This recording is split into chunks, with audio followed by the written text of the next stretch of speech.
बिस्मिल्लाहिर्रहमानिर्रहीम। अस्सलामु अलैकुम नाज़रीन मोहतरम, आप देख रहे हैं आज तक न्यूज़ और मैं हूं समी। इससे पहले आप इस मिशन की 17 इकसाल सुन चुके हैं और अब किस नंबर 18 मुलाहिजा फरमाएं। अब्दुल गफूर खुद उठकर बाहर गया। उसकी वापसी तकरीबन 3 मिनट बाद हुई। उसके चेहरे पर तशवीश के आसार दिखाई दे रहे थे। क्या बात है, कोई खास खबर? मैंने सवालिया निगाहों से उसकी तरफ देखा। शहर में कर्फ्यू लगा दिया गया है, अब्दुल गफूर ने जवाब दिया।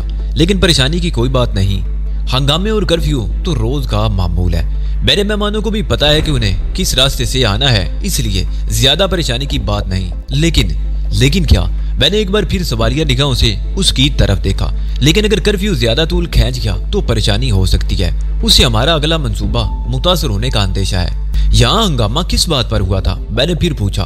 बांदीपुरा में 1.5 दर्जन भारतीय फौजियों का तुम लोगों के हाथों मारा जाना और रास्ते में 8 फौजियों समेत एक ट्रक की तबाही की इतला श्रीनगर में फौज की हाई कमान तक पहुंच चुकी थी। अब्दुल गफूर ने जवाब दिया और मैं चौंके बगैर नहीं रह सका। हमारे कारनामों की खबरें हमसे पहले यहाँ पहुंच चुकी थी।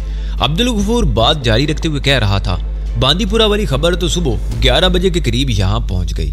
वो चंद लम्हे को खामोश हुआ, फिर बात जारी रखते हुए कहने लगा, पुलिस का एक मुसलमान इंस्पेक्टर अनायतुल्लाह मेरा दोस्त है। उसने शाम से जरा पहले मुझे बताया था कि बांदीपुरा और गंदरबल में चंद रोज पहले भी फौज काफी नुकसान उठा चुकी है। इसलिए उन 2 वाकयात के हवाले से फौज फौरी तौर पर कोई कार्रवाई करने का इरादा नहीं रखती। अलबत्ता पुलिस को ये इतला फराहम कर दी गई थी कि उन दोनों वाकयात में मुलव्वस उग्रवादी गंदरबल की तरफ ही आ रहे हैं। वो यहाँ पनाह लेने की कोशिश करेंगे। पुलिस को चौकस कर दिया गया था कि वो मुश्तबा अफराद पर निगाह रखे और ऐसे मुश्तबा लोगों की निगरानी भी शुरू कर दें जिनके बारे में शुबा है कि वो मुजाहिदीन को पनाह दे सकते हैं। वो एक बार फिर खामोश हो गया और चंद लम्हों बाद बोला, शाम से जरा पहले पुलिस ने 2 लड़कों को उनके घरों से पकड़ा था। उन पर शुबा था कि वो हाईवे पर ट्रक की तबाही वाले हादसे में मुलव्वस हो सकते हैं। पहले तो उन लड़कों के वालिदैन और करीबी रिश्तेदार पुलिस अफसर से मुज़ाकरात करके उन्हें छुड़ाने की कोशिश करते रहे, लेकिन हिंदू असिस्टेंट कमिश्नर उन्हें छोड़ने को तैयार नहीं था, जिस पर शहर के कुछ लोगों ने पुलिस के सामने मुजाहरा किया। पुलिस ने उन्हें लाठी चार्ज के जरिए मुंतशिर करने की कोशिश की, मगर हंगामा बढ़ता ही गया। लोगों ने बड़ी तादाद में थाने का घेराव कर लिया, जिस पर पुलिस ने गोली चला दी। अभी मेरा ये आदमी बता कर गया है कि 3 आदमी जख्मी हुए हैं। हंगामों पर काबू पाने के लिए शहर में कर्फ्यू लगा दिया गया है और अगर ये कर्फ्यू तूल खींच गया तो हमारा मंसूबा भी मुतासर हो सकता है, जिसके लिए तुम दोनों को भी यहाँ बुलाया गया है। उसने बात करते हुए अंगूरी और मेरी तरफ देखा। और वो मंसूबा क्या है? मैंने पूछा। ये तो कमांडर मुहिबुल्लाह ही बताएगा। मुझे तो सिर्फ ये हुक्म मिला है कि तुम लोगों को तलाश करके यहाँ बुला लिया जाए। अब्दुल गफूर ने जवाब दिया, शहर में कर्फ्यू हो या कुछ और, मुहिबुल्लाह आधी रात के वक्त हर सूरत में यहाँ पहुंचेगा और अशरफ भी ज्यादा से ज्यादा 1 घंटे में यहाँ आ जाएगा।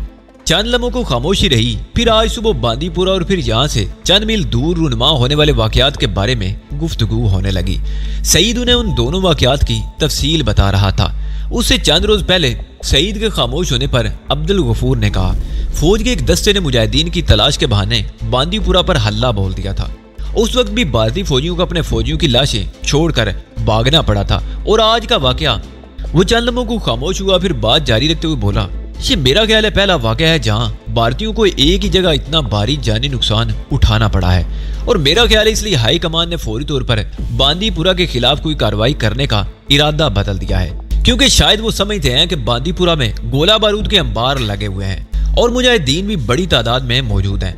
वैसे बांदीपुरा वाले वाकये में कमांडर शिमरोज और कमांडर अंगूरी का नाम वाज़े तौर पर लिया जा रहा है और हकीकत यह है कि ये कारनामा इन्हीं दोनों ने अंजाम दिया है। सईद ने उसके खामोश होने पर कहा, पहली गोली कमांडर शिमरोज ने चलाई थी और कमांडर अंगूरी की चलाई हुई आखिरी गोली ने लादादाद फौजियों के पर खचे उड़ा दिए थे। खाने के बाद बतूल और अंगूरी ने दस्तरख्वान समेट लिया और उसके थोड़ी देर बाद रेशम ने कहवा तकसीम कर दिया। इलायची वाला कहवा बिलाशुबा बेहद खुश जायका था। बाहर की फिजा में गहरा सकूत और सन्नाटा था। कभी कभार किसी कुत्ते के भौंकने या इक्का दुक्का फायर की आवाज से ये सन्नाटा चंद लम्हों के लिए मजरू हो जाता और उसके बाद फिर वही गहरा सकूत छा जाता। अंगूरी पर अब गनूदगी सी तारी होने लगी थी। वो बतूल के साथ दूसरे कमरे में चली गई, जबकि हमारी गुफ्तगू का सिलसिला जारी रहा। कश्मीरी सियासतदानों का किरदार भी जेरे बहस आया। ये लोग सिवाय लीडरी चमकाने के और कुछ नहीं कर सकते। उन दिनों फारूक अब्दुल्ला बरसरे इक्तदार था। वो वजीर आला था और उसके जहरीले बयानात अवाम में मजीद इश्तियाल पैदा कर रहे थे। वो तहरीके आज़ादी को कुचलने की धमकियां दे रहा था। यही वो बेज़मीर आदमी था जिसके बाप ने कश्मीर काल से गद्दारी की थी और कश्मीर की आज़ादी का सौदा करके बुनिया हुक्मरानों के चरणों में बैठ गया था। वो कश्मीर का वजीर आला तो बन गया था, लेकिन उसकी गद्दारी से कश्मीरी मुसलमानों को जो नुकसान पहुंचा था उसका अदाला मुमकिन नहीं था। बेचारे मासूम कश्मीरी आज भी उसके गुनाहों की सजा भुगत रहे थे। अगर शेख अब्दुल्ला कश्मीर काल से गद्दारी ना करता तो आज कश्मीर की सूरत हाल मुख्तलिफ होती। फारूक अब्दुल्ला उसका बेटा था, उसकी रगों में भी गद्दार बाप ही का खून दौड़ रहा था। उसे वफा की क्या तवक्को की जा सकती थी। उन दिनों वो बरसरे इख्तिदार था और तहरीके आज़ादी को कुचल देने की धमकियां दे रहा था। उस वक्त रात के 11 बज चुके थे। दरवाजे पर दस्तक की हल्की सी आवाज उभरी तो अब्दुल गफूर फौरन उठकर बाहर चला गया। 1 मिनट बाद ही आंगन से आवाजें सुनकर मैंने दरवाजे से बाहर झांका। अब्दुल गफूर के साथ 2 और आदमी कमरे की तरफ आ रहे थे। उनमें एक अशरफ था और दूसरा चेहरा मेरे लिए अजनबी था। उस शख्स ने पुश्त पर एक बोरी लाद रखी थी। कमरे में दाखिल होकर उसने बोरी नीचे रख दी और हमसे हाथ मिलाने के बाद एक तरफ बैठ गया। अशरफ भी हाथ मिलाकर दीवार के साथ टेक लगाकर बैठ गया था। कोई दुश्वारी तो पेश नहीं आई। अब्दुल गफूर ने पहले अशरफ और फिर दूसरे आदमी की तरफ देखा। कर्फ्यू की वजह से जरा लंबा चक्कर लगाना पड़ा, इसके अलावा तो कोई और दुश्वारी पेश नहीं आई। दूसरे आदमी ने जवाब दिया। रेशम भी आवाजें सुनकर आ गई थी। अब्दुल गफूर ने उन दोनों के लिए खाना निकालने को कहा तो वो बारी बारी उन दोनों की तरफ देखते हुए बोली, आओ बेटा, तुम दोनों बावर्ची खाने में ही आ जाओ, वहीं मेरे पास बैठकर खा लेना। वो दोनों उठकर रेशम के साथ बावर्ची खाने में चले गए। सईद अपनी जगह से उठकर आगे आ गया और बोरी के मुंह पर बंधी हुई डोरी खोलने लगा। उस बोरी में हमारी वो सब मशीन गन थी जो हम गांव में दाखिल होने से पहले अशरफ के हवाले करके आए थे। बोरी में फाजिल मैगजीन भी थे। सईद ने राइफलें और तमाम मैगजीन निकाल कर बोरी तय करके एक तरफ रख दी। मैंने अपनी और अंगूरी वाली राइफलें उठा ली और उन्हें चेक करके दीवार के साथ इस्तादा कर दिया।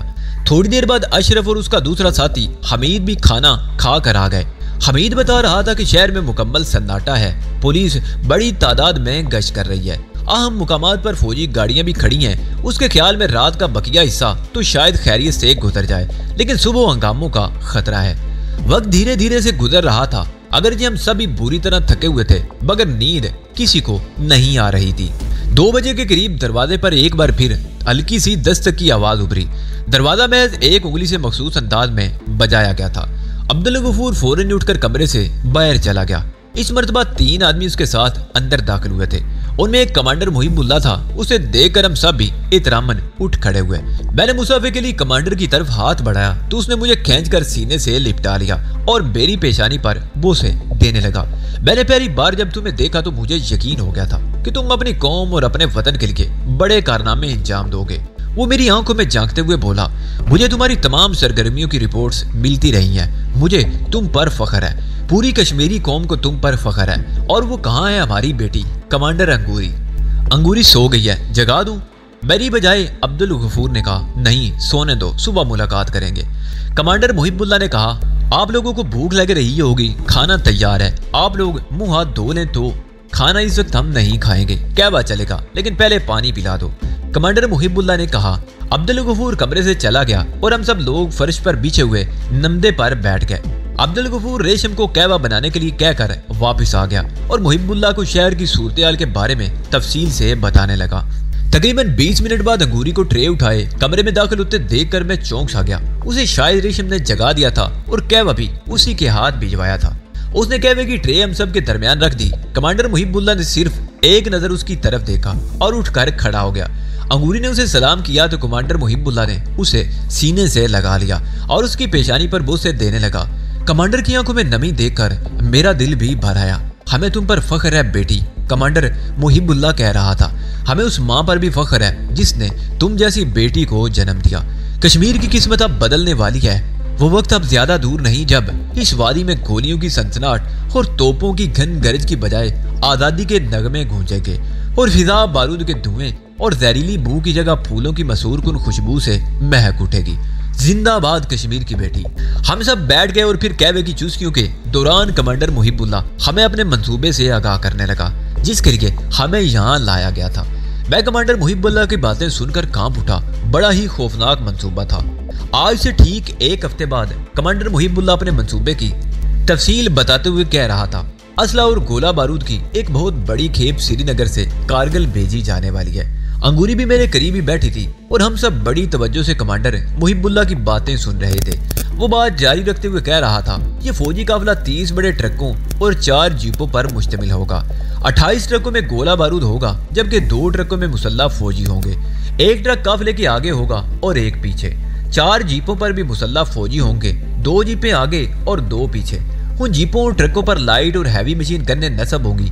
एक ट्रक पर 4 मशीन गन्ने, जिनके रुख चारों तरफ होंगे। जीपों पर लगी हुई लाइट मशीन गन्नों की भी यही सूरत हाल होगी। इसका मतलब है कि किसी गड़बड़ की सूरत में वो चारों तरफ आजादी से फायर कर सकेंगे। कमांडर एक लम्हे को खामोश हुआ, फिर बोला, कारगिल के हालात बदतदरीज खराब होते जा रहे हैं। एक तरफ से हमारे मुजाहिदीन भाइयों ने भारतीय फौजियों पर दबाव डाल रखा है। वो मौका मिलते ही भारतीय फौजी चौकियों पर हमले करके या तो उन्हें तबाह कर देते हैं या भारी नुकसान पहुंचा रहे हैं। दूसरी तरफ से कंट्रोल लाइन के उस पार से पाकिस्तानी फौज भारतीयों पर दबाव डाल रही है। कारगिल में भारतीय फौज अंधाधुंध गोला बारूद इस्तेमाल कर रही है। इस तरह उन्हें कुछ दुश्वारियां भी पेश आ रही हैं। श्रीनगर हाई कमान ने फौरी तौर पर गोला बारूद की एक भारी खेप कारगिल पहुंचाने का इंतजाम किया है। कुछ गोला बारूद तो हवाई जहाज के जरिए पहुंचाया जा रहा है और कुछ ट्रकों के जरिए भेजने का फैसला किया गया है। पहला काफिला ठीक 1 हफ्ते बाद आज ही के दिन सुबह सवेरे श्रीनगर से रवाना होगा। इस तरह गोला बारूद से लदा हुआ ये काफिला 52 मील का फासला तय करके सुबह 9 बजे के करीब सोनामार्ग पहुंचेगा। फासला अगरचे ज्यादा नहीं, मगर रास्ता नहायत खतरनाक हद तक पुरपीच होने की वजह से काफिले की रफ्तार ज्यादा तेज नहीं होगी। इस तरह उस काफिले को 52 मील का फासला तय करने में 3 घंटे लगेंगे। मेरी इतला के मुताबिक श्रीनगर से सोनामार्ग तक, जहां रास्ता बहुत ज्यादा खतरनाक है और मुजाहिदीन के हमले का खतरा है, वहां काफिले की हिफाजत के ख्याल से एक दिन पहले आर्जी फौजी चौकियां कायम कर दी जाएंगी। सोनामार्ग से कुछ आगे इलाका ऐसा है जहां हिफाजती चौकियां नहीं। वो खामोश होकर बारी बारी हमारी तरफ देखने लगा, फिर बोला, हमारे पास 2 ऑप्शन है। एक तो ये कि सोनामार्ग से ठीक 3 मील आगे एक ऐसी जगह है जहां हम अपने मोर्चे कायम कर सकते हैं। यहाँ से हम दरिया के रास्ते नाद के गारों की तरफ और वहां से पहलगाम की तरफ निकल सकते हैं। या फिर वो एक बार फिर खामोश हुआ। हम सब की नजरें उसके चेहरे पर मरकूज थी। वो बात जारी रखते हुए कहने लगा, या फिर दर रहे जोजी लाया उससे चंद मील पहले बेताल के मुकाम पर हम उस काफिले को अपना निशाना बना सकते हैं। बेताल से भी हमें पहलगाम की तरफ निकलने का रास्ता मिल सकता है। अब ये तय करना है कि उस काफिले पर हमले के लिए किस जगह का इंतखाब किया जाए। 30 ट्रक और 4 जीपें। मैंने कमांडर मुहिबुल्लाह के खामोश होने पर कहा, बहुत बड़ा काफिला होगा। हमारे ग्रुप में कितने आदमी शामिल होंगे? तकरीबन 40। कमांडर मुहिबुल्लाह ने जवाब दिया। जिस जगह का भी इंतखाब किया जाएगा, हमारे आदमी सड़क के दोनों तरफ पहाड़ियों से हमलावर होंगे। क्या ये मुनासिब नहीं होगा कि हम सारी कुव्वत एक जगह पर जमा करने की बजाय उसे टुकड़ियों में फैला दें? मैंने कहा, मेरा मतलब है कि हम काफिले पर हमले के लिए जिस जगह का भी इंतखाब करें, वहां हमारे आदमी छोटे छोटे ग्रुपों की सूरत में दूर तक फैल जाएं, ताकि उस फौजी काफिले के किसी एक ट्रक को भी वहां से निकलने का मौका ना मिल सके। कमांडर मुहिबुल्लाह के होंठों पर मुस्कुराहट आ गई। मुझे तुमसे ऐसे ही जवाब की तवक्को थी। वो बोला, मैं तुम्हारी इस तजवीज से मुकम्मल तौर पर इत्तफाक करता हूँ और मेरे ख्याल में इस मकसद के लिए अब सोनामार्ग से बेहतर और कोई जगह नहीं हो सकती। वो ऐसी जगह है कि मेरे आदमी सड़क के दोनों तरफ दूर तक बैठ सकते हैं। मैं कल ही तमाम आदमियों को इतला भिजवा देता हूँ। वो लोग एक दिन पहले सोनामार्ग में जमा हो जाएंगे। कमांडर रशीद और कमांडर शहाबुद्दीन और कमांडर यासीन भी अपने अपने आदमी लेकर एक दिन पहले वहां जमा हो जाएंगे। ये एक बड़ी कार्रवाई होगी और इसमें हमें ज्यादा से ज्यादा और तजर्बाकार आदमियों की जरूरत होगी। लेकिन मैंने उसके चेहरे पर नजरें जमाते हुए कहा, भारतीय फौज की इंटेलिजेंस भी तो गाफिल नहीं होगी। वो पूरे इलाके पर निगाह रखेंगे। वो हर अजनबी पर शक करेंगे। हो सकता है मुश्तबा अफराद को रोककर उनसे किसी किस्म की बाज पुरस भी की जाए। हमारे इतने सारे आदमी सोनामार्ग में जमा होंगे तो उन्हें शुबा हो जाएगा। इसका हल भी मैंने सोच लिया है, कमांडर मुहिबुल्लाह ने कहा। सोनामार्ग एक तफरीह मुकाम है।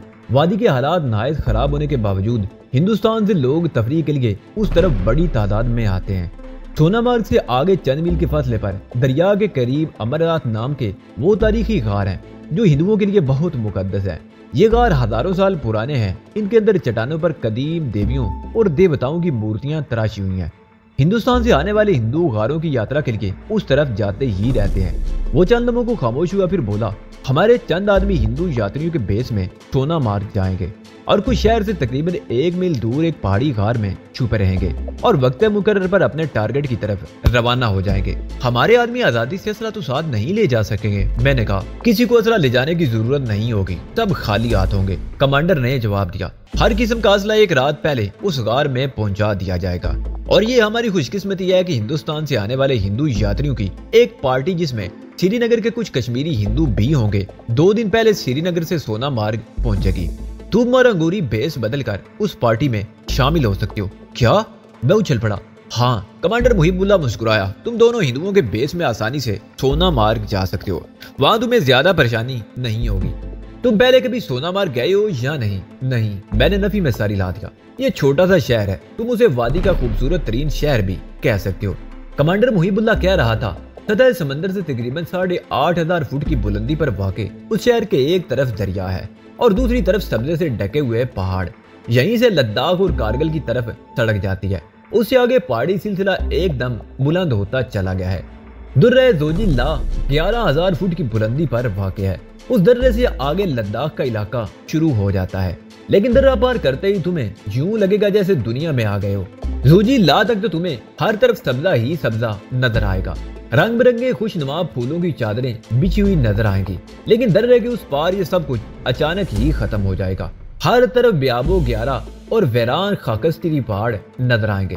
सब्जे के नाम पर तुम्हें कहीं घास की एक पत्ती तक नजर नहीं आएगी। बहरहाल वो बात करते करते रुक गया, फिर बोला, तुम्हें उस तरफ तो नहीं जाना। तुम्हारी मंजिल तो सोना मार्ग है। छोटा सा शहर होने के बावजूद सोना मार्ग में सियाह और हिंदू यात्रियों के लिए रिहाइश की कोई परेशानी नहीं। वहाँ कई गेस्ट हाउसेज हैं, लेकिन तुम लोगों के लिए गेस्ट हाउस में क्याम करना खतरनाक हो सकता है, क्योंकि पुलिस होटलों और गेस्ट हाउसेज में क्याम करने वालों से पूछगछ करती ही रहती है। तो फिर हमें कहाँ ठहरना होगा? मैंने सवालिया निगाहों से उसकी तरफ देखा। किसी मंदिर में? वहाँ 2-3 मंदिर भी हैं और हिंदू यात्री पैसे बचाने के लिए आमतौर पर मंदिरों में ही ठहरते हैं, लेकिन अंगूरी के साथ किसी मंदिर में रात गुजारना भी तुम लोगों के लिए खतरनाक हो सकता है। उसने खामोश होकर अंगूरी की तरफ देखा, फिर बात जारी रखते हुए कहने लगा, मंदिरों के पुजारी भारतीय फौजियों और पुलिस से ज्यादा खतरनाक हैं। वो न सिर्फ इंटेलिजेंस वालों के लिए मुखबरी के फराइज अंजाम देते हैं, बल्कि मंदिर में क्याम करने वाली जवान और खूबसूरत औरतों पर हाथ साफ करने से भी बाज नहीं आते। और बाद औक़ात तो वो किसी औरत को इस तरह गायब कर देते हैं कि उसका सुराग भी नहीं मिलता। तो फिर मैंने एक बार फिर सवालिया नजरों से उसकी तरफ देखा। सोना मार्ग पहुंचते ही तुम प्रीतम सिंह से मुलाकात करोगे, कमांडर मुहिबुल्लाह ने कहा। बाजार में उसकी दूध दही की दुकान है। प्रीतम सिंह अमृतसर का रहने वाला है, लेकिन तकरीबन 15 साल से यहाँ पर है। उसकी दुकान तुम बहुत आसानी से तलाश कर लोगे। रवानगी से पहले शिनाख्त के लिए 1-2 बातें बता दूंगा। तुम दोनों उसके घर पर रहोगे और बाद में तुम्हें उससे मेरा पैगाम भी मिल जाएगा। ठीक है, हमें कब जाना होगा? मैंने पूछा। 2 दिन पहले तुम्हें बता दिया जाएगा, कमांडर ने जवाब दिया और चंद लम्हों की खामोशी के बाद बोला, मेरा ख्याल है अब तुम लोग सो जाओ। कल सारा दिन सफर में रहे हो। रात खत्म हो चुकी थी। उस वक्त सुबह के 4 बज रहे थे। अंगूरी उठकर दूसरे कमरे में चली गई। अब्दुल गफूर, अनवर और दूसरे आदमियों को दूसरे कमरे में ले गया। मैं और सईद उस कमरे में ही रह गए। सईद तो जगह मिलते ही लंबा हो गया और फिर मैंने भी टांगे फैला ली। कुछ ही देर बाद मेरी आंखें भी बंद होने लगी। हिरासत में लिए जाने वाले लड़कों को छोड़ दिया था और उन लड़कों की रिहाई की वजह से शहर में सुकून तो हो गया था, मगर पुलिस की सरगर्मियां बढ़ गई थी। हर शख्स को शक की निगाहों से देखा जा रहा था।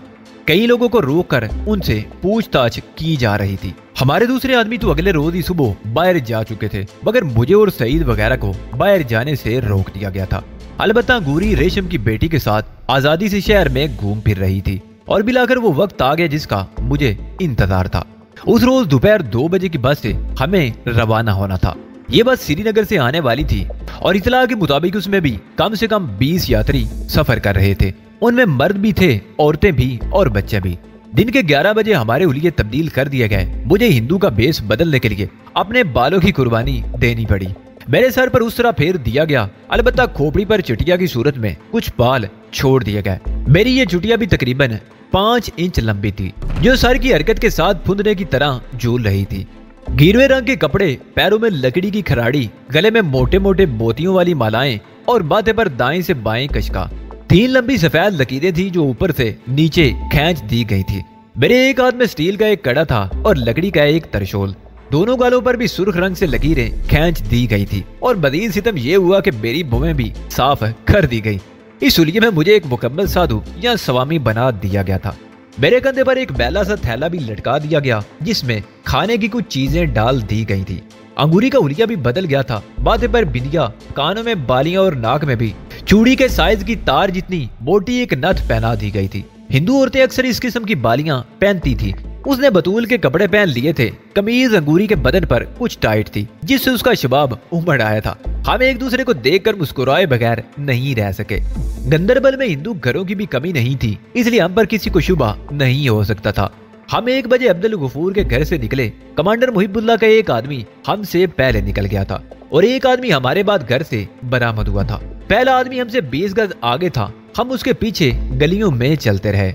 बाद लोगों ने मुड़कर बड़ी नफरत भरी निगाहों से हमारी तरफ देखा था। एक आदमी ने तो बहुत सख्त किस्म की गाली बकते हुए जुमला भी कसा था। वो गाली सुनकर मेरा खून खोल उठा था, लेकिन मैं सर झुकाए खामोशी से चलता रहा। जाहिर है वो गाली मुझे नहीं दी गई थी। गलियों से निकलकर हम मेन बाजार में आ गए और फिर दूसरी सड़क पर होते हुए लारी अड्डे पर पहुंच गए। अड्डे पर इस वक्त 2 जीपें और एक बस खड़ी थी। एक जीप तो सोनामार्ग की तरफ जाने वाली थी, जबकि दूसरी जीप और बस के सामने श्रीनगर की प्लेट लगी हुई थी। मुसाफिर बर्दारी के लिए कश्मीर के तकरीबन तमाम इलाकों ही में जीपें बकसरत मिलती थी। सोनामार्ग की तरफ जाने वाली बस अभी नहीं आई थी। मैंने इधर उधर देखा। हमारे आगे पीछे आने वाले दोनों आदमी थोड़े थोड़े फासले पर इधर उधर खड़े नजर आ रहे थे। मैं अंगूरी के साथ एक दरख्त के नीचे रुक गया जहाँ कुछ और लोग भी खड़े हुए थे। उनमें 3-4 औरतें भी थी। अंगूरी औरतों के करीब खड़ी हो गई और मैं लोगों से अलग थलग जमीन पर आलती पालती मार कर बैठ गया। हमें तकरीबन आधा घंटा इंतजार करना पड़ा। 2 बसें एक साथ ही वहां पहुंची थी। एक में तो तमाम हिंदू यात्री भरे हुए थे, उसमें किसी और मुसाफिर की गुंजाइश ही नहीं थी। अलबत्ता दूसरी बस में कुछ हिंदू यात्री और कुछ कश्मीरी मुसलमान थे। कई सीटें खाली भी पड़ी थी। स्टॉप पर 12 मुसाफिर थे जिन्हें उस बस में सवार होना था। 3-4 औरतें बस पर सवार हो चुकी तो मैंने अंगूरी को आगे धकेल दिया और उसके पीछे ही मैं भी हरिओम कहते हुए ऊपर चढ़ गया।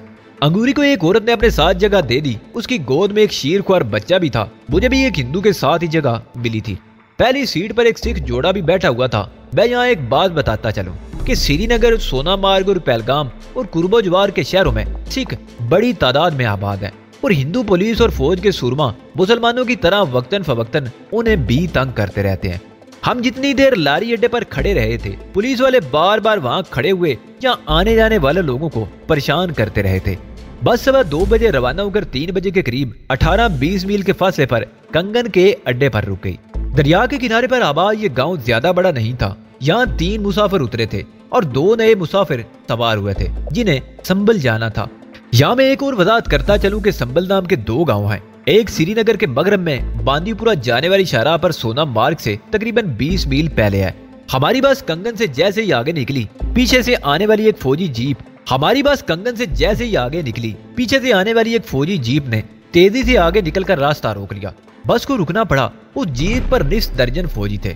उन्होंने बस को घेरे में ले लिया। एक हवालदार बस में सवार होकर बड़ी कड़ी नजरों से मुसाफिरों का जायजा लेने लगा। उसके हाथ में रिवाल्वर था और कंधे पर सब मशीन गन भी लटकी हुई थी। वो चंद मिनट वहीं खड़ा रहा और घूरता रहा, फिर आगे बढ़कर मुसाफिरों से सवालात करने लगा और फिर वो मेरे करीब रुक गया।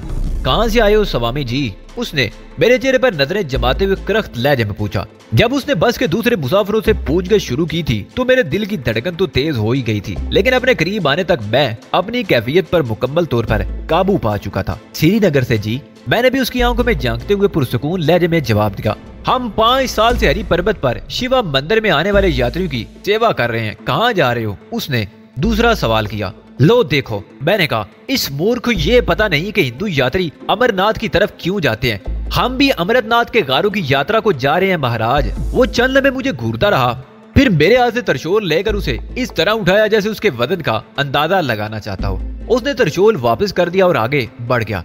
मैं हरिओम का विर्द करने लगा। इस चेकिंग की वजह से बस तकरीबन 15 मिनट तक वहां रुकी रही। उस हवालदार ने ड्राइवर और कंडक्टर से भी कुछ सवालात किए थे। उसे यह भी बता दिया गया कि श्रीनगर से आने वाले 3 मुसाफिर कंगन के अड्डे पर उतरे थे।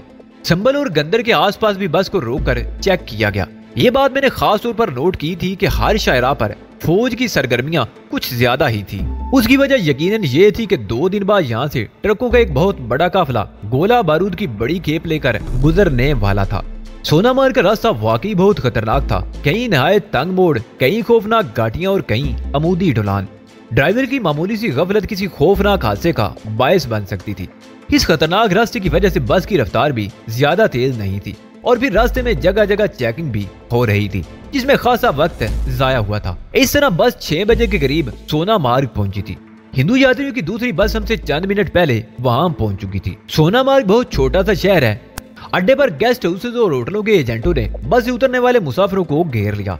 आसपास कई पुलिस वाले भी नजर आ रहे थे। एक तरफ फौजी ट्रक भी खड़ा था। एक गेस्ट हाउस वाले ने हमें भी घेरने की कोशिश की तो हम उसे झिड़क कर बस से उतरने वाले सिख जोड़े के पीछे पीछे चलने लगे।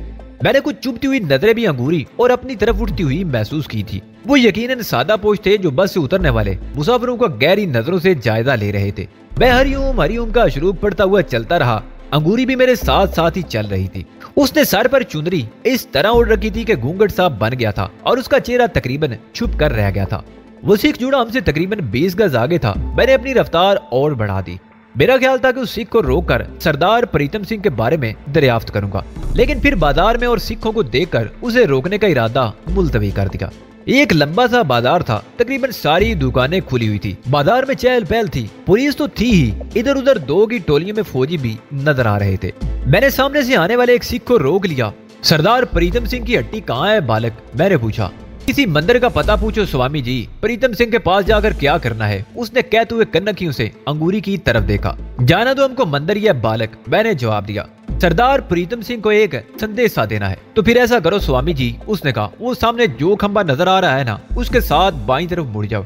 उससे थोड़ा ही आगे दूध दही की एक दुकान है। प्रीतम सिंह दुकान पर ही बैठा होगा। हम आगे चल पड़े, फिर उस सिख के बताए हुए रास्ते पर मुड़ गए। उस तरफ भी दुकानें ही थी, मगर ये बाजार ज्यादा बड़ा नहीं था। उस तरफ घूमते ही मुझे दूध दही की वो दुकान नजर आ गई। वो दुकान ऐसी थी जैसे दूध दही की दुकान होनी चाहिए। आगे सड़क के किनारे पर लकड़ी के 2 बेंच बिछे हुए थे, जिन पर 3-4 ग्राहक भी बैठे हुए थे। दुकान का थड़ा आगे को निकला हुआ था। उसके साथ ही पत्थरों का बड़ा सा चूल्हा था, जिस पर दूसरी तरफ 2 बड़ी बड़ी गोल सीनियां रखी हुई थी। एक में बर्फी और दूसरी में जलेबी थी, जिन पर चांदी के वर्क लगे हुए थे। कढ़ाई और सीनियों के दरमियान चौकी पर एक अधेड़ उम्र सिख बैठा हुआ था। मौसम में अगरचे खासी खनकी थी, मगर उसके जिस्म पर फूलदार कपड़े की निक्कर बुनियान के सिवा कुछ नहीं था।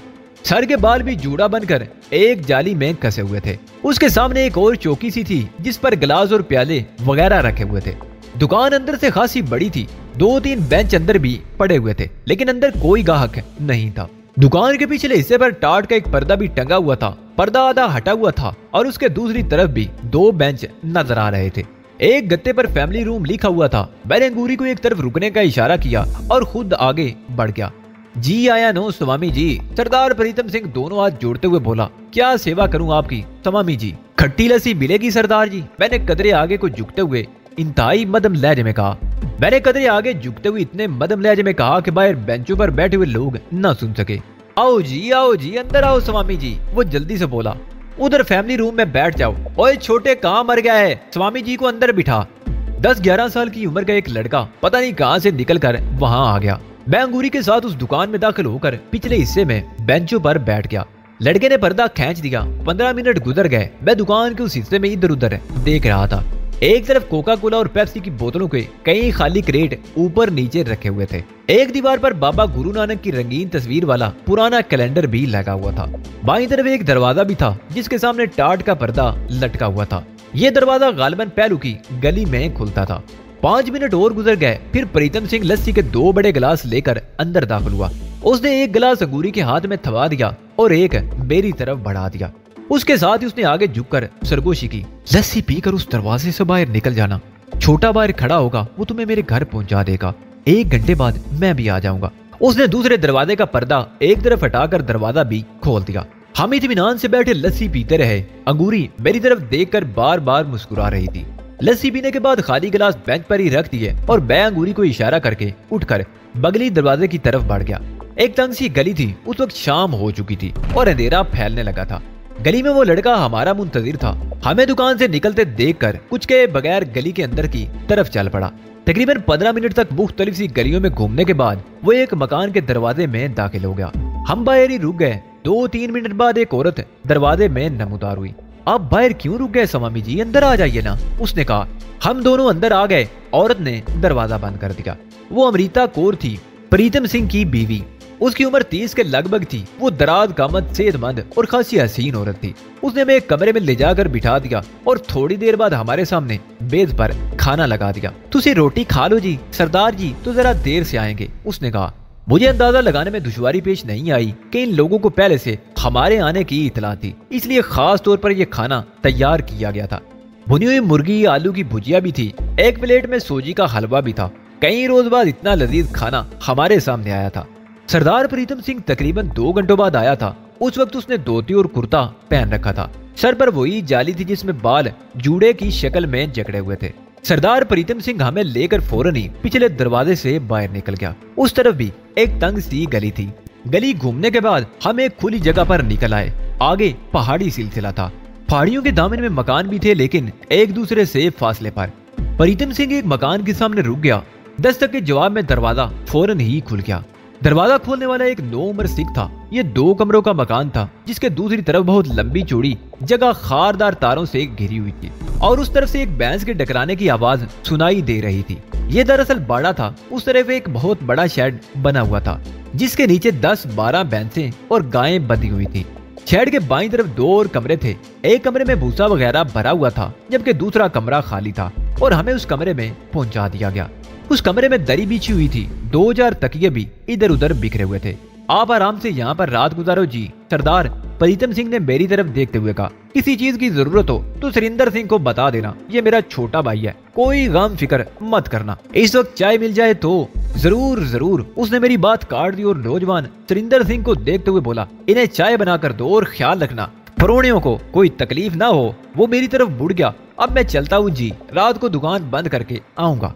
प्रीतम सिंह चला गया। सुरिंदर सिंह ने दीवार की एक अज़मी अलमारी खोलकर 2 कंबल निकालकर दरी पर रख दिए और बाहर चला गया। तकरीबन आधे घंटे बाद वो चाय ले आया। दूध वाली चाय भी कई रोज बाद पीने को मिली थी। सुरिंदर सिंह भी हमारे पास ही आलती पालती मारकर बैठ गया। वो बार बार अंगूरी को देख रहा था। सुरिंदर सिंह की उम्र 20 के लगभग रही होगी। पहले वो श्रीनगर में था। उसने श्रीनगर ही से ग्रेजुएशन किया था। उसका ख्याल था कि पढ़ लिख कर बड़ा ऑफिसर बनेगा, लेकिन कश्मीर तो क्या पूरे हिंदुस्तान में मुसलमानों की तरह सिख भी हिंदुओं के ताज्जुब का शिकार थे। सरकारी महकमों में उन पर भी मुलाजमतों के दरवाजे बंद थे। अगर सिफारिश और रिश्वत से किसी सिख को कलर की नौकरी मिल भी जाती तो वो जिंदगी भर कलर की कुर्सी पर बैठा कलम घिसता रहता। उसके लिए तरक्की का सवाल ही पैदा नहीं होता था। ग्रेजुएशन करने के बाद सुरिंदर भी सरकारी मुलाजमत हासिल करने के लिए 1 साल तक धक्के खाता रहा और बिलाकर प्रीतम सिंह ने उसे अपने पास बुला लिया। वो अब मवेशियों की देखभाल करता था और दुकान में भाई का हाथ बैठाता था। चाय पीने के बाद भी सुरिंदर सिंह देर तक बातें करता रहा। इस इलाके में मुसलमान मुजाहिदीन की सरगर्मियों के हवाले से भी बातें होती रही, जिनसे पता चला कि पिछले 2 महीनों से इस तरफ कोई गड़बड़ नहीं हुई थी। इक्का दुक्का मामूली वाकयात तो होते ही रहते थे, लेकिन उन्हें ज्यादा अहमियत नहीं दी जाती थी। अलबत्ता एक बात पर वो हैरान जरूर था। इस इलाके में चंद रोज से पुलिस और फौज की सरगर्मियां बढ़ गई थी और उसके ख्याल में यहाँ कोई बड़ा ऑपरेशन होने वाला था। सुरिंदर सिंह चला गया। उसने बता दिया था कि वो सामने वाले कमरे में मौजूद होगा। किसी चीज की जरूरत हो तो बिला तकल्लुफ उसे आवाज दे लें।